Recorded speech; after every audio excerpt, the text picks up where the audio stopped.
Calculons l'intégrale entre ln de 2 et ln de 3 de la fonction mathématique exponentielle de moins 2x dx.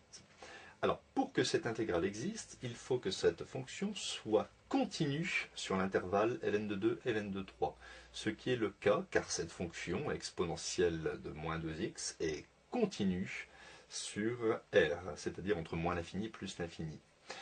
Je vais donc trouver ici une primitive de exponentielle de moins 2x, c'est exponentielle de moins 2x sur moins 2. Si j'avais eu ici exponentielle de moins 6x, la primitive c'était exponentielle de moins 6x sur moins 6. Donc à prendre entre logarithme de 2 et logarithme de 3. Donc il ne me reste plus qu'à calculer.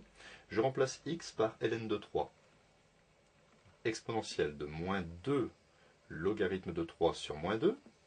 Je place le moins. Et je remplace x par ln de 2.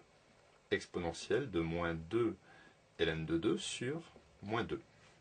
J'obtiens donc ici moins 2, je fais repasser ce moins 2 en exposant sur le 3. Exponentielle de logarithme de 3 à la puissance moins 2. Et je fais repasser ici le moins 2 en puissance sur le 2. Moins exponentielle de logarithme de 2 à la puissance moins 2. Le tout sur le dénominateur commun qui est égal à moins 2. Exponentielle et ln peuvent s'éliminer. Et j'obtiens 3 puissance moins 2, qui est égal à l'inverse de 3 au carré. 2 puissance moins 2, qui est égal à l'inverse de 2 au carré. Le tout sur moins 2. Ce qui me donne 1 neuvième moins 1 quart, et divisé par moins 2, cela revient à multiplier par moins 1 demi. J'obtiens donc 1 neuvième moins 1 quart.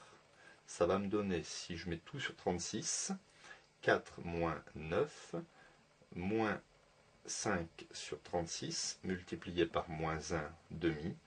Moins 5 fois moins 1 me donne 5 sur 72. Donc voilà le résultat de cette intégrale en unité d'air. Primitive de exponentielle de moins 2x, exponentielle de moins 2x sur moins 2. Donc à prendre entre ln de 2 et ln de 3. Et ensuite je remplace x d'abord par ln de 3. Je me place un moins et je remplace x par ln de 2.